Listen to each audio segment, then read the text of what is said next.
Hi everyone, welcome back to my channel. Today our topic is అకర్ణీయ సంఖ్యలు. ఈ అకర్ణీయ సంఖ్యల్ని ఇంగ్లీష్లో రేషనల్ నెంబర్స్ అంటారు.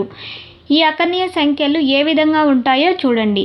p, q belongs to z, q is not equal to 0 అయినా p/q రూపంలో రాయగలిగే సంఖ్యలను అకర్ణీయ సంఖ్యలు అంటారు.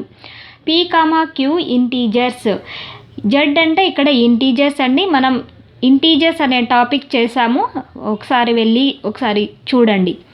p, q belongs to z అంటే pqలు ఇంటీజర్స్ అయితే q is not equal to 0 అయినప్పుడు p/q రూపంలో రాయగలిగే సంఖ్యలను అకర్ణీయ సంఖ్యలు అంటారు. ఫ్రాక్షన్ ఫామ్లో రాయగలిగే సంఖ్యలన్నిటిని కూడా అకర్ణీయ సంఖ్యలు అంటారు. ఇక్కడ డినామినేటర్ q అనేది నాట్ ఈక్వల్ టు 0 అయ్యి ఉండకూడదు, దీని కండిషన్. వీటిని అకర్ణీయ సంఖ్యలు లేదా రేషనల్ నెంబర్స్ని ఇంగ్లీష్ లెటర్ అయినటువంటి క్యాపిటల్ Q అనే లెటర్తో అయితే మనం సూచిస్తాము. Capital Q is equal to సమితి బ్రాకెట్ p/q లేదా p, qలు belongs to integers and q is not equal to 0 అయినప్పుడే మనము వాటిని అకర్ణీయ సంఖ్యలు అంటారు. ఇక్కడ నెక్స్ట్ పాయింట్ ఏంటంటే 0 అనేది ఒక అకర్ణీయ సంఖ్య అవుతుంది. 0 అనేది ఒక అకర్ణీయ సంఖ్య అవుతుంది. నెక్స్ట్ పాయింట్ ఏంటంటే all natural numbers, all minus numbers, all fraction numbers ఇవన్నీ కూడా రేషనల్ నెంబర్స్ అవుతాయి. సహజ సంఖ్యలు అన్నీ, రుణ సంఖ్యలు అన్నీ, భిన్నాలు అన్నీ కూడా అకర్ణీయ సంఖ్యలు అవుతాయి. నెక్స్ట్ పాయింట్ ఏంటంటే అంతమయ్యే దశాంశ భిన్నాలు అకర్ణీయ సంఖ్యలు అవుతాయి. అంతమయ్యే దశాంశ భిన్నాలు ఫ్రాక్షన్ డెసిమల్ ఫ్రాక్షన్స్ కంప్లీట్ అవుతాయి కదండి, అవన్నీ కూడా రేషనల్ నెంబర్స్ అవుతాయి. డెసిమల్ ఫ్రాక్షన్స్ అంటే మనకు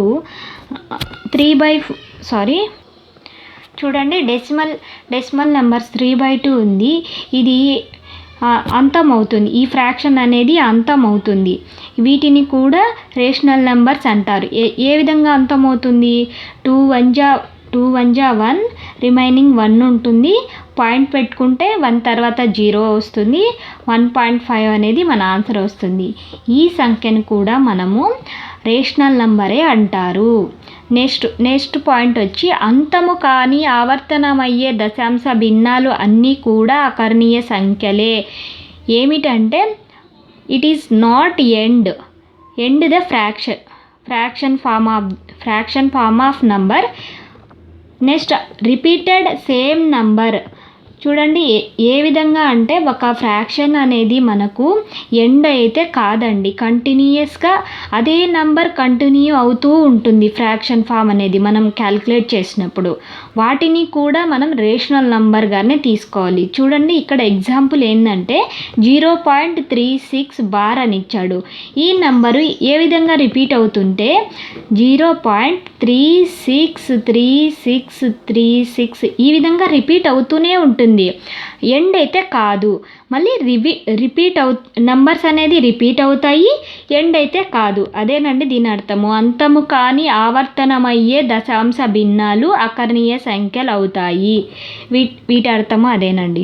నెక్స్ట్ పాయింట్ చూడండి, అంతము కానీ ఆవర్తనము కానీ దశాంశ భిన్నాలు అకర్ణీయ సంఖ్యలు కావు.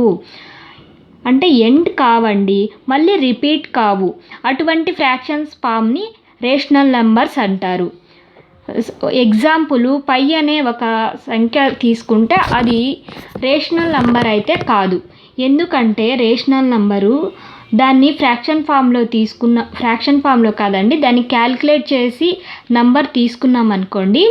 క్యాలిక్యులేట్ చేసిన తర్వాత ఆ నంబర్ అనేది కంటిన్యూ అవుతూనే ఉంటుంది, ఎండ్ అయితే కాదు. ఇటువంటి వాటిని రేషనల్ నెంబర్స్ అని అన్నారండి.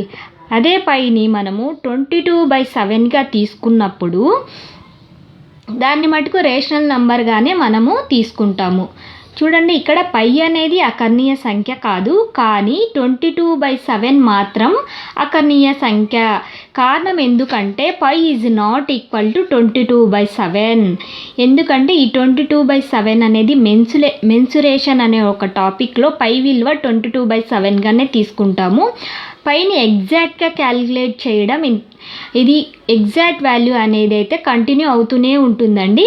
ఇది మామూలుగా తీసుకున్నారండి. ఈ వాల్యూ అనేది ఎగ్జాక్ట్ వాల్యూ అనేది ఈ రెండు నెంబర్స్ మధ్య ఉంటుంది. పై వాల్యూ అనేది పై ఈజ్ ఈక్వల్ టు 3.140850 నుండి 3.142857ల మధ్య ఉంటుందని ఆర్కిమెడీస్ అనే ఒక శాస్త్రవేత్త సవరించాడు. అంటే పై అనే విలువ ఈ రెండు నంబర్స్ మధ్య ఉంటుంది కాబట్టే ఇది రేషనల్ నంబర్ కాదు అని ఇక్కడ మనం చెప్పుకున్నాము. దానికి ఇది మీకు ఎగ్జాంపుల్గా సరిపోతుందండి. ఈ విలువను ఎవరు చెప్పారంటే ఆర్కిమెడీస్ అని ఒక శాస్త్రవేత్త చెప్పాడండి. నెక్స్ట్ ఈ పై గురించి 2 పాయింట్స్ ఉన్నాయండి, చూద్దాం.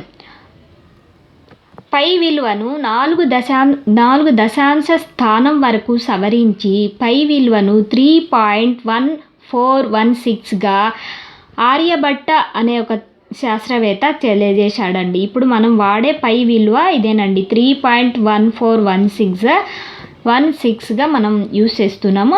ఆ నంబర్ని ఆర్యభట్ట అనే ఒక శాస్త్రవేత్త మనకు 4 దశాంశ స్థానాల వరకు సవరించి మనకు ఇచ్చిన శాస్త్రవేత్త ఆర్యభట్ట శాస్త్రవేత్త.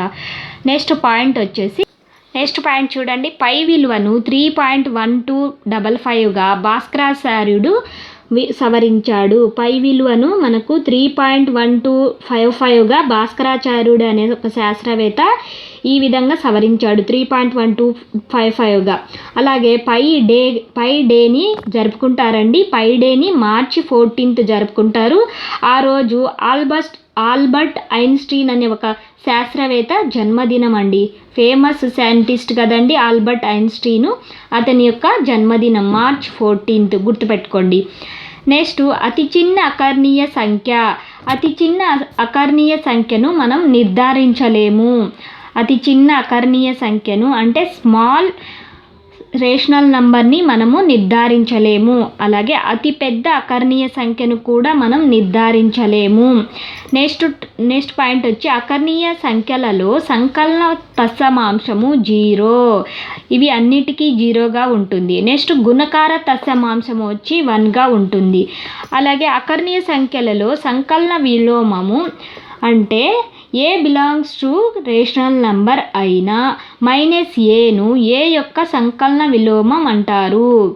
చూడండి, -aను ఏ యొక్క సంకలన విలోమం అంటారు.